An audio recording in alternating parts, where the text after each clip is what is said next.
I woke up to pale, milky light leaking through a thin curtain.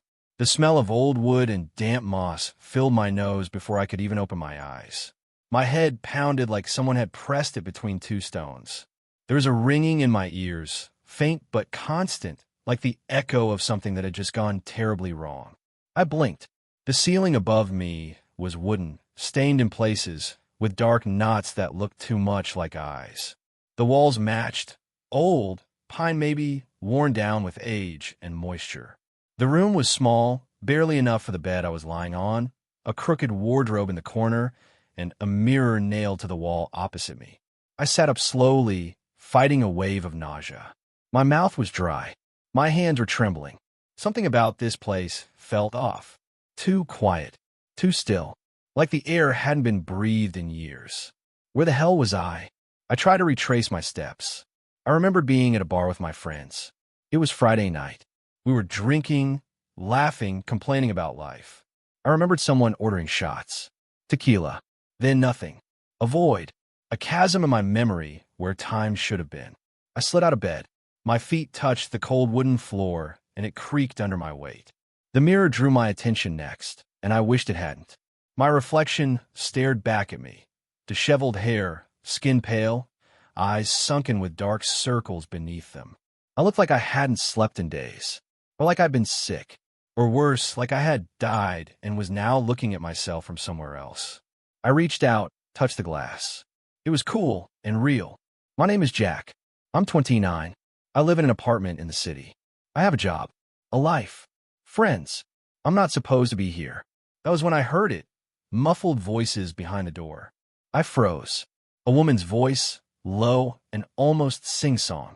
Then a man, speaking in a hush, like they didn't want to be heard.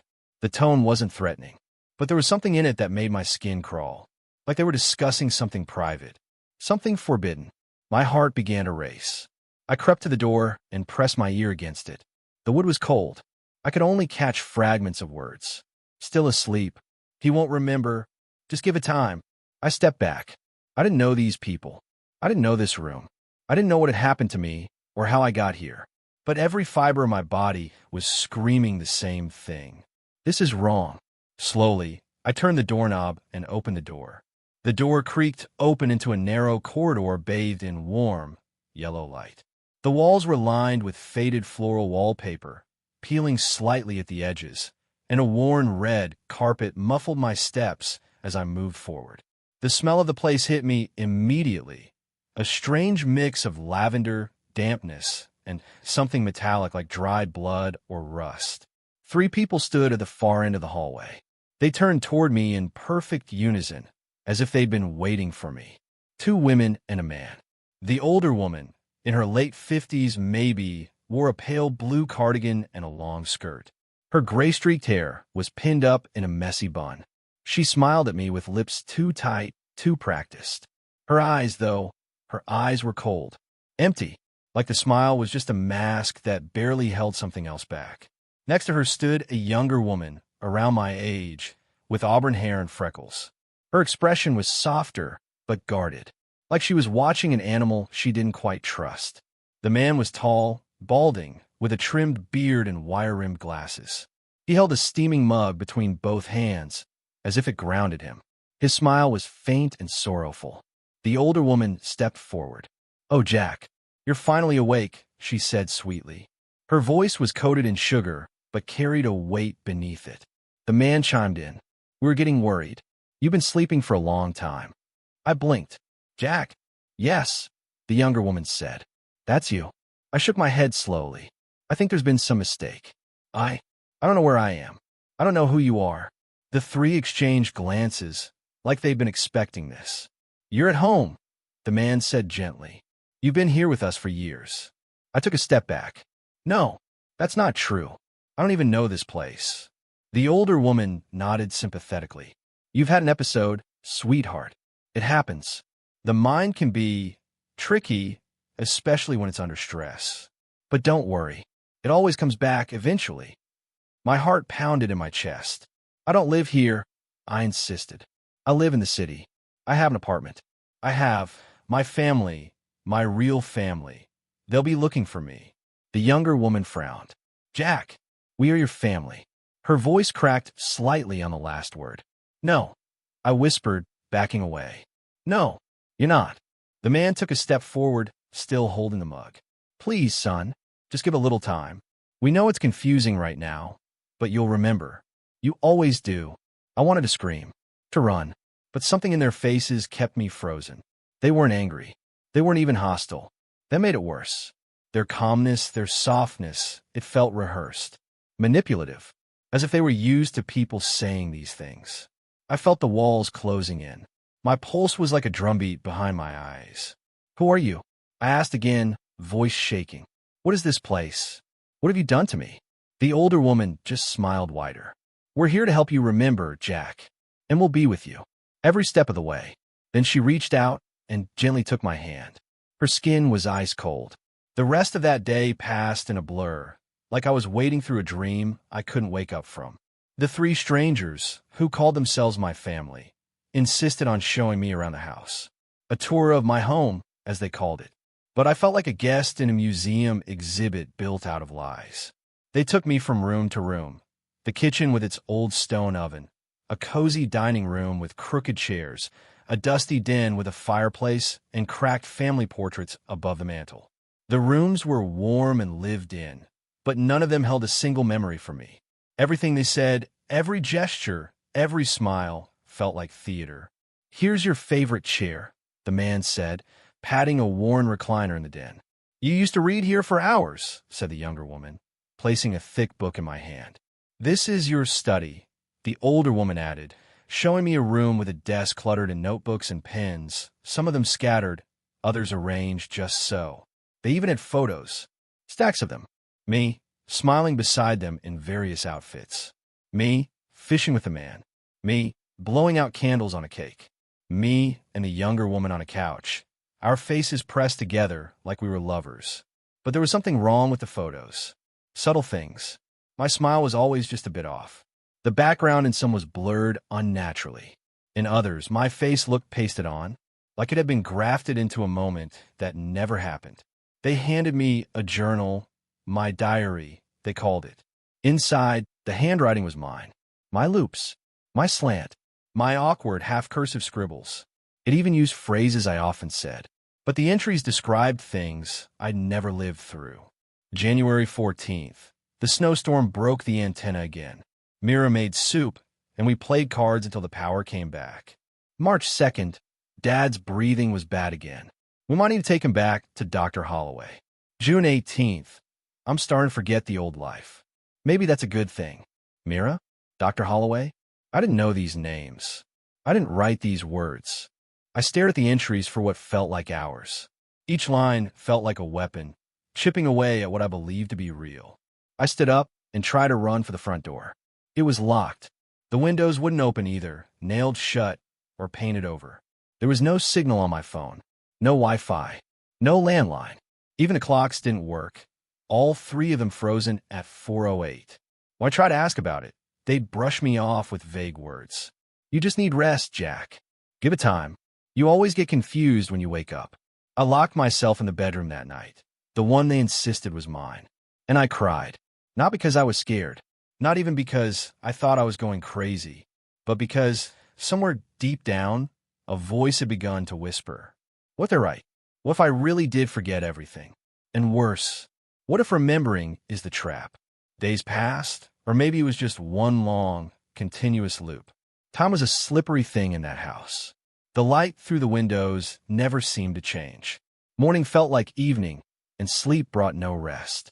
I started to lose track of how many meals I'd eaten, how many hours I'd spent staring at the walls. The three of them, Mira, the younger woman, Ruth, the older one, and Thomas, the man who claimed to be my father, acted like everything was normal. Too normal.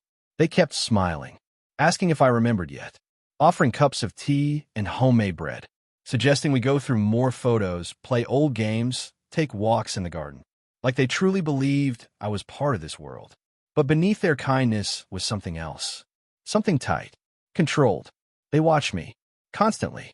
Every movement I made, every question I asked, every time I wandered too far from their view, I could feel their eyes, tracking. I started testing them. I'd ask questions that no real family would stumble over. What's my middle name? When's my birthday? What did I want to be as a kid? Sometimes they'd answer with stunning detail. Other times they'd pause, only for a heartbeat, then shift the subject. The cracks were small, but they were there. Then came the moment I couldn't ignore. I was in the hallway, heading back to what they still called my room, when I noticed the door to a linen closet was ajar. Inside, stacked neatly, were towels and sheets, but near the back, something stuck out from under a blanket. A sliver of dark leather. I reached in and pulled it out. An old, worn journal. Not the one they'd given me earlier.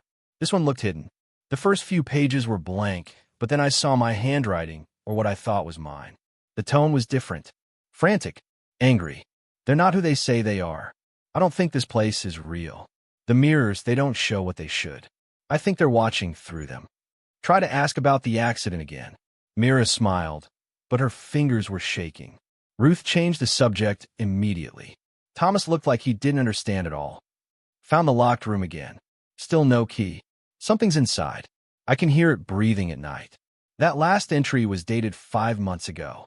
My stomach dropped. If this was my writing, then I'd clearly doubted them before. But why didn't I remember writing it?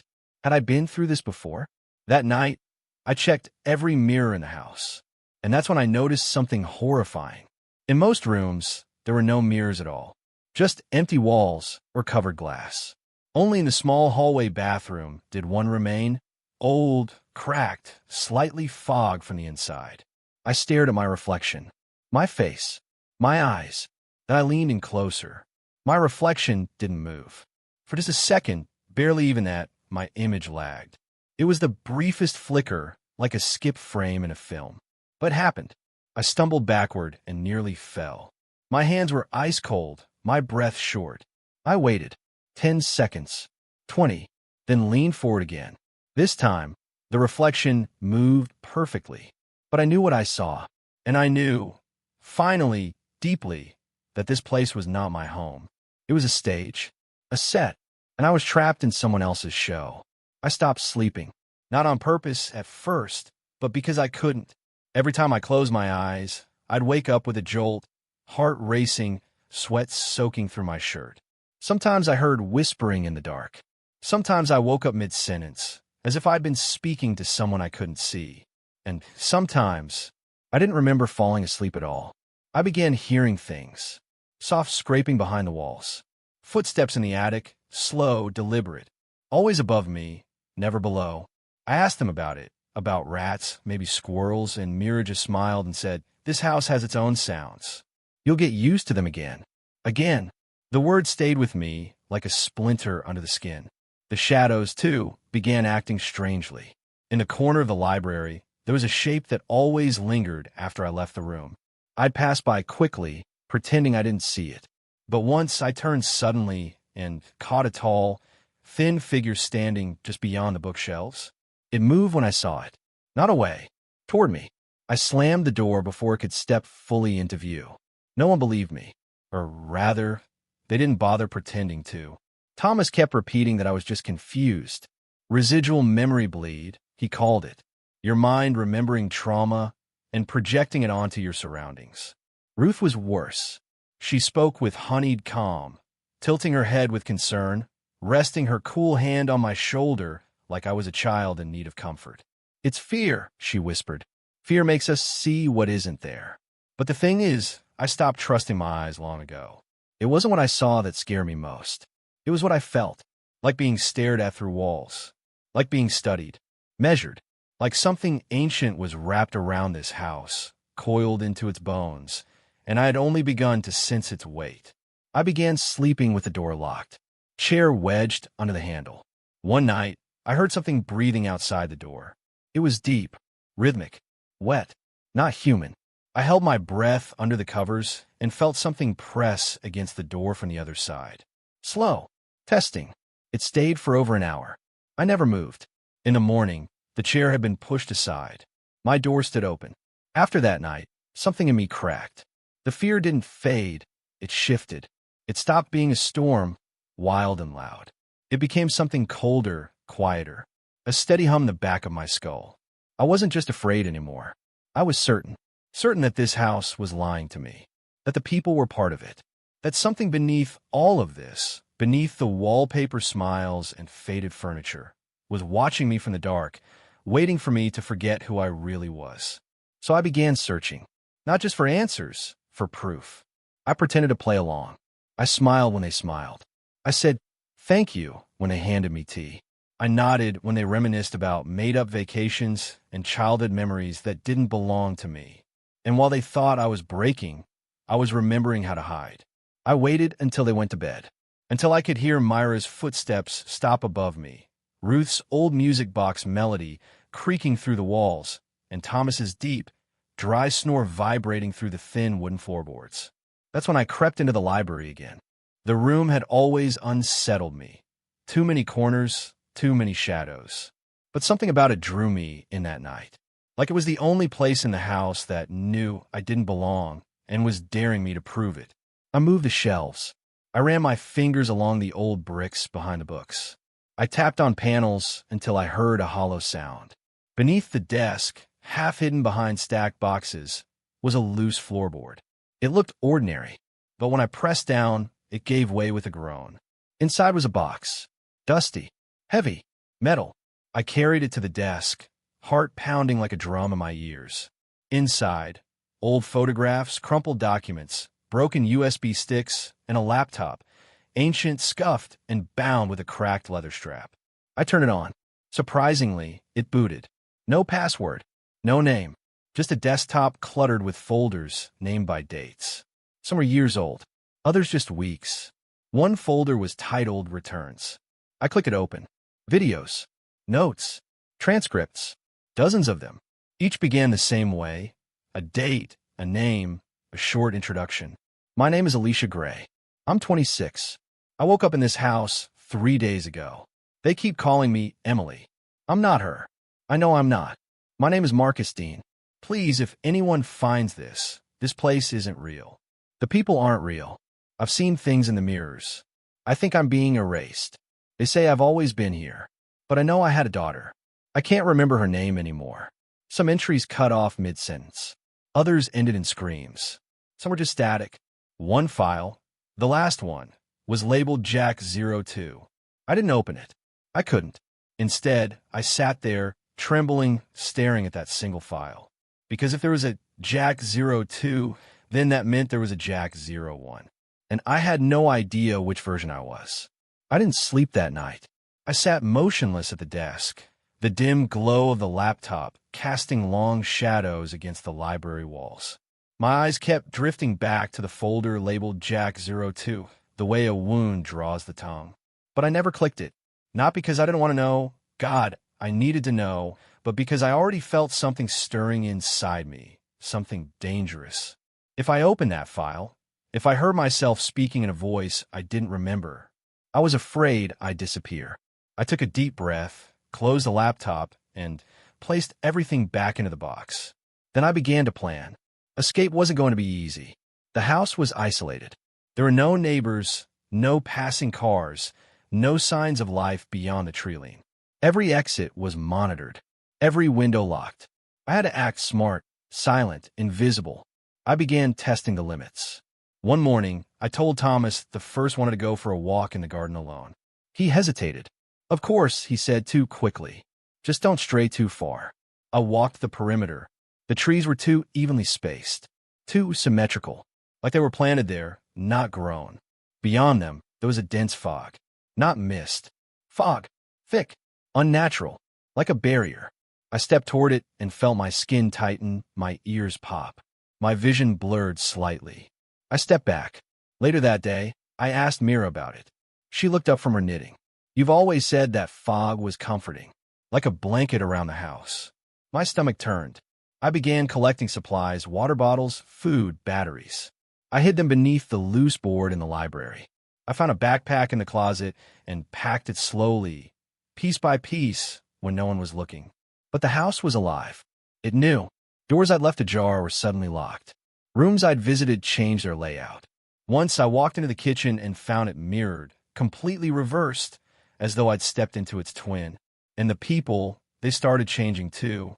Thomas began speaking in sentences I didn't understand, sometimes slipping into languages I didn't recognize. Myra's voice echoed in my head, even when she wasn't near. Ruth once passed me in the hallway, and for a fraction of a second, her eyes were entirely black. They were unraveling. Or maybe I was. But I had one advantage left. They still thought I was breaking, that I was drifting deeper into the fiction. Their smiles got wider, their voices gentler. They thought they'd won. They didn't know I'd seen the box. They didn't know I had found the files. And most importantly, they didn't know I remembered the fog. I set the date. Tomorrow at dawn, when the house was quietest and the watchers were slow. I would leave, one way or another. I woke before the sun. The house was silent, its usual creaks and sighs gone, like it was holding its breath. I moved like a shadow, barefoot, bag on my back, heart pounding so hard it hurt. I passed Myra's room first. The door was cracked open. She slept with one hand dangling off the edge of the bed, unmoving.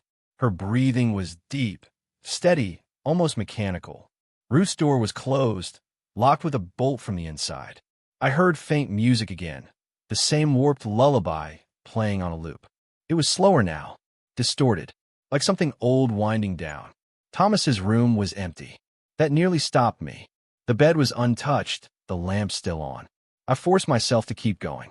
In the laundry room, the window was loose. I'd been testing it for days, easing it open an inch at a time. That morning, I pushed it wide enough to slide through. The cold air hit me like a slap. I dropped down into the garden and ran. The fog was thick, waiting for me.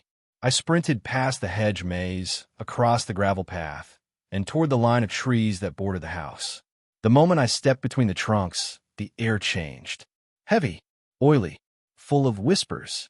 Not imagined, real. Dozens of voices, hissing and distant, speaking my name. Jack, you're going the wrong way. You were safer with us. You'll forget again. I kept running. The forest didn't end. No matter how far I pushed, no matter which direction I turned, the trees closed around me like ribs. The fog grew thicker, darker. I lost the trail. I lost the light. Then I saw it. A clearing. In the middle of it, a small figure sitting on a stone. It was me, or the version of me from the photos. Neatly dressed, clean-shaven, calm. He looked up when I stepped into the circle. "You're not supposed to be here," he said. My mouth went dry. "What is this? Were you?" He smiled, and for a second, all of his teeth were perfectly square. "Identical. False. I'm the one who stayed," he said. "You're the one who always runs." I backed away. "This isn't real. You say that every time." He stood, "And still you come back." He reached into his coat and pulled out something small, a recorder. He clicked play. My voice. Day 34. I think I'm losing it. They tell me I've always been here. I almost believe it. Sometimes I catch myself calling them family. Sometimes I forget the city, the bar, my friends. Maybe they're right. Maybe this is home. I shut my eyes. No. I turned and ran. No path, no direction, just away. Branches sliced my skin. Roots grabbed at my ankles. The trees screamed without making a sound. Then, like tearing through wet paper, I broke through. A road. A real road. A figure up ahead. A man with a backpack, walking with a cane. "Hey!" I screamed. He turned, startled, took one look at me, and my bloody face, the terror in my eyes, and pulled out his phone. Within 20 minutes, the police arrived. Within an hour, the house was gone. They told me the road I was found on hadn't led anywhere for decades. The trees on either side had grown thick and wild, completely overtaking the old path. No one had lived out there since the early 1980s, they said. The nearest property, an abandoned psychiatric institution, had burned down more than 30 years ago. But I saw it. I lived in it. I sat in the back of the ambulance, wrapped in a silver blanket, while two officers asked me questions I couldn't answer. What was my last name? Where'd I come from? Who hurt me? I gave them everything I remembered. The house, the people, the lies, the library, the box. I told them about Mira and Ruth and Thomas, about waking up in a room I'd never seen before, about photos that didn't make sense, about journals with my handwriting and someone else's memories. I told them I wasn't crazy. and they nodded slowly, with pity in their eyes. I was admitted to a hospital that evening. The doctor was kind. He said I was suffering from exhaustion, memory confusion, and acute psychological trauma. A textbook case, he called it, scribbling something down on his clipboard. We see this sometimes. Isolation, stress, hallucination. But I kept insisting it wasn't in my head. I demanded they look into the forest. I begged them to find the house. Finally, 2 officers humored me. They drove back out to the road where I'd been found. They searched the woods. They found nothing. Not a single trace. No house. No clearing. No garden. No signs of human presence at all. But that wasn't the worst part. That night, I borrowed one of the doctor's tablets while he spoke to a nurse down the hall. I searched my name, my workplace, my apartment. There was nothing. No social media. No records. No utilities. No phone listing. I wasn't in the system. Then I searched missing persons. Jack, no last name. One match. A blurry photo. Me. The article was dated 2 years ago. Unidentified man found wandering on a closed road near Ashmore Forest.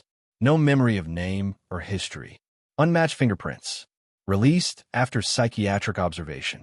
Whereabouts currently unknown. My hands trembled. I scrolled down and saw a single sentence.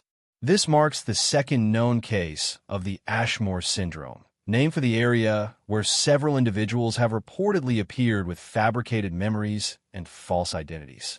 I wasn't the first. I wasn't even the second. I closed the tablet and stared at the white wall in front of me. And for the first time since waking up in that house, I wondered if I'd ever actually left it. They released me a week later. The doctor said I was stable, that I'd remember more with time. But some things don't come back. Sometimes, when the world falls quiet and the shadows stretch long across my apartment walls, I hear whispers, soft voices calling my name, faint footsteps echoing just outside my door. I see reflections in windows, eyes staring back at me that aren't mine. I try to tell myself it's all in my head, but deep down I know better. The house never really let me go. Its eyes are always watching, and sometimes when I look in the mirror, I swear I see someone else looking back. Someone waiting for me to forget again. Someone waiting for me to come home. Because maybe the real horror isn't the house. It's knowing that part of me will always belong there.